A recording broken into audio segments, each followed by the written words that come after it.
Guys, welcome back to my YouTube channel. कैसे हैं आप सब? आई होप आप सब बहुत अच्छे होंगे। और आज मैं बहुत तैयार होके घूम रही हूँ क्योंकि आज है बहुत ही ख़ास दिन मेरे यहाँ ससुराल में, क्योंकि मेरी पहली पूजा है वट सावित्री की पूजा। ये पूजा बहुत ही ख़ास मानी जाती है और मैं वैसे फ़ास्ट रखती नहीं हूँ, बट ये फ़ास्ट रखना है मुझे और एक ही टाइम पानी पीना है। ऐसे एक ही बार पानी पीना इतना बड़ा इशू है नहीं, लेकिन हाँ, गर्मी में इतनी तेज़ गर्मी में बिना पानी के रहना बड़ा मुश्किल होने वाला है। क्योंकि घर में रहो तो इतना मुश्किल नहीं होता है, बट ये पूजा होगी मंदिर में बेसिकली, तो देखते हैं। गर्मी में डिहाइड्रेशन में प्यास भी लगेगी लेकिन पानी नहीं पिएंगे। सो मैं हो गई हूँ तैयार। ये है मेरा अभी का आउटफिट। चेंज करूँगी मैं, वैसे मुझे साड़ी पहननी है बट फ़िलहाल के लिए ये सूट मैंने पहना है। ये मेरी सिस्टर इन लॉ ने गिफ्ट किया है मुझे। और थोड़ी सी ज्वेलरी पहनी है, अभी और पहननी है। गर्मी की वजह से मैंने अभी कुछ नहीं पहना है, जब मैं साड़ी पहनूँगी तभी पहनूँगी ज्वेलरी भी। और तैयार होने के बाद भी गर्मी से हालत ख़राब मेरी मेहंदी की और धीरे धीरे रच रही है। तो चलो गाइज़, मिलती हूँ मैं आपसे थोड़ी देर बाद तैयार तो खैर मैं अभी भी हूँ, बट सूट के साथ अब मैं मिलूँगी आपको नेक्स्ट साड़ी में। तो स्टे ट्यून गाइज़, अन्नू भी आती होगी। चलो फिर अब मैं मिलूँगी अन्नू के साथ साड़ी पहन के तैयार होके बिल्कुल। और मैं जा रही हूँ अब खीर बनाने, क्योंकि प्रसाद में सबको खीर ही बांटी जाएगी, जो कि ये पूजा है मेरे लिए नहीं है। ये पूजा एक्चुअली मुझे करनी है, तो मुझे ही प्रसाद की खीर बनानी है और सब में डिस्ट्रीब्यूट करनी है। तो अब मैं जा रही हूँ खीर बनाने। मिलती हूँ आपसे थोड़ी देर में। तो गाइस फाइनली आ गई है अन्नू भी, हमारी आज की वीडियोग्राफर, जो कि सारी चीज़ें रिकॉर्ड करने वाली है। और अन्नू का आज फास्ट नहीं है, अन्नू का फास्ट था कल, तो ये आज खा पी के आई है मस्त। कितने पराठे खा के आई है? 3, वो भी आलू में। झूठ बोल रही है, ये 7 पराठे खा के आई है। नहीं, मेरी कैपेसिटी नहीं है। हाँ, वो तो चेहरे पे दिख रहा है। तो गाइज अब ये थोड़ी देर में मुझे मैं तैयार तो हूँ, बस मुझे थोड़ी देर में तो अपने ड्रेस चेंज करनी है। फिर लेडीज़ आ जाएंगी, संगीत स्टार्ट हो जाएंगे और हम लोग निकलेंगे मंदिर के लिए। गाइस अब हम सारी चीज़ें हमारी रेडी हैं, तो हम जा रहे हैं अब मंदिर पूजा करने के लिए। और ये रही हमारी ब्राइड। प्लीज़ कमेंट करके ज़रूर बताइएगा कि ये कैसी लग रही है, ठीक है। बाकी अब हम आपसे मिलेंगे मंदिर में। बाय।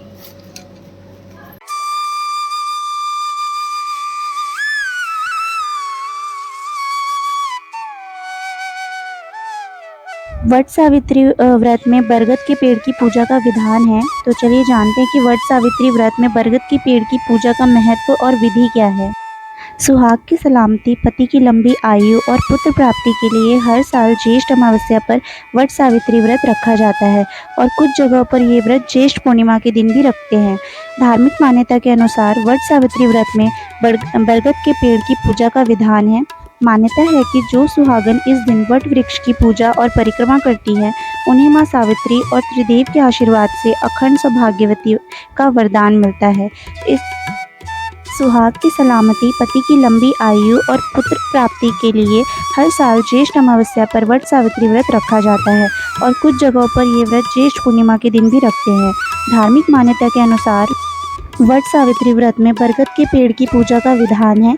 मान्यता है कि जो सुहागन इस दिन वट वृक्ष की पूजा और परिक्रमा करती है, उन्हें माँ सावित्री और त्रिदेव के आशीर्वाद से अखंड सौभाग्यवती रहने का वरदान मिलता है। हिंदू धर्म में बरगद के पेड़ को पूजनीय माना गया है। बरगद का वृक्ष एक दीर्घजीवी यानी लंबे समय तक जीवित रहने वाला विशाल वृक्ष है, इसलिए इसे अक्षय वृक्ष भी कहा जाता है। यक्षों के राजा मणिभद्र से वट वृक्ष उत्पन्न हुआ था। मान्यता है कि ये पेड़ त्रिमूर्ति का प्रतीक है। इसकी छाल में भगवान विष्णु, जड़ में ब्रह्मा और शाखाओं में शिव जी का वास होता है। और इसके अलावा जो शाखाएं नीचे की तरफ लटकी रहती हैं, उनमें माँ सावित्री का वास होता है।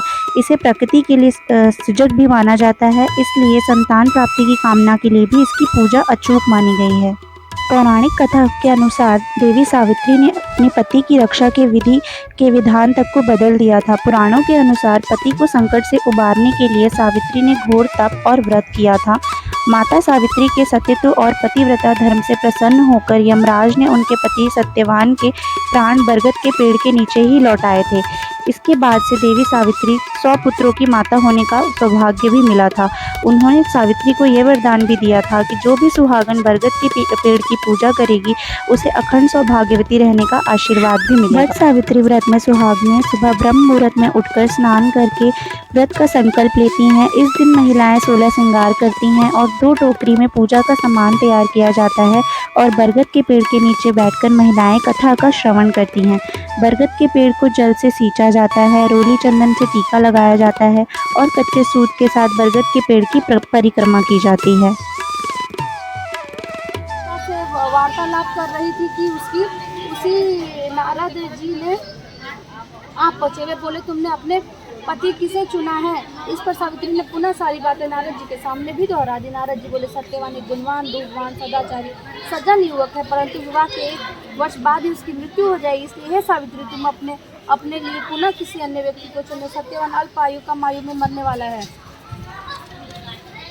नारद जी की बात सुनकर सावित्री बोली, है नारद जी, देव है मैं धर्म नहीं विमुख नहीं हो सकती हूँ। हिंदू नारी जीवन में एक बार अपने पति का चुनाव करती है। मैं सत्यवान को अपना पति चुन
पानी पिया है खूब सारा। अब मैं बहुत ही बेटर फील कर रही हूँ क्योंकि मैंने अपने कपड़े भी चेंज कर लिए हैं। फाइनली अपने कंफर्ट जोन में आ गई हूँ मैं, और पसीना भी उड़ गया है, चेहरे पे ग्लो आ गया है क्योंकि मैंने पेट पूजा कर ली है और पानी पी लिया है। और सच कहते हैं पानी पीने से ही ग्लो आता है। मेरी तो हालत इतनी डाउन हो गई क्योंकि गर्मी में पूजा करना, वो भी आउटडोर में, क्योंकि पेड़ जहाँ है पूजा वहीं होगी।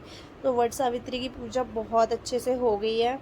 जितना टफ़ सोचा था उतना टफ़ नहीं मुझे लगा, कि मुझे लग रहा था मेरे लिए बहुत मुश्किल हो जाएगा क्योंकि मेरा पहला फास्ट था जो कि ऐसे निर्जल ही करना था। भले ही हाफ डे तक, नहीं हाफ डे तक भी नहीं है, ऐसा मीन ये होता है कि एक ही बार पीना होता है पानी। तो मैंने पूजा कर ली और हमें आने में 5 बज गए। 5 बजे आके फिर मैंने आशीर्वाद लिया सबसे। उसके बाद मैंने खीर खाई प्रसाद की और पानी पिया है।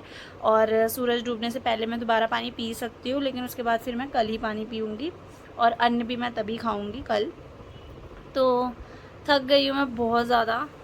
वैसे तो मैंने काम आज कुछ नहीं करना था मुझे, क्योंकि मेरी मदर इन लॉ ने बोला था कि व्रत है, इसमें मुझे कुछ भी नहीं करना है, ना झाड़ू लगाना है, ना पोछा लगाना है, ना ही किसी के जूठे बर्तन छूने हैं, और कुछ करना ही नहीं है। तो बस बैठे बैठे एनर्जी भी क्या ही ख़त्म होगी।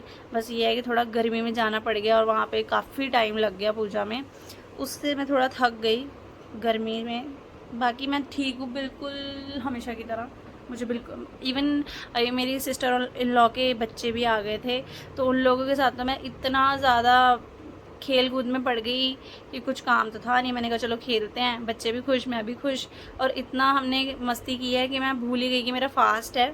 मस्ती में लगे पड़े हैं और अभी वो जस्ट गए हैं। तो अब मैं करूँगी थोड़ा सा आराम, उसके बाद क्या करूँगी, थोड़ा सोशल मीडिया, और आज कुछ करना ही नहीं है पहली बात। तो ये ब्लॉग मैं यहीं एंड कर रही हूँ क्योंकि अब मैं बस आराम करूँगी और सो जाऊँगी।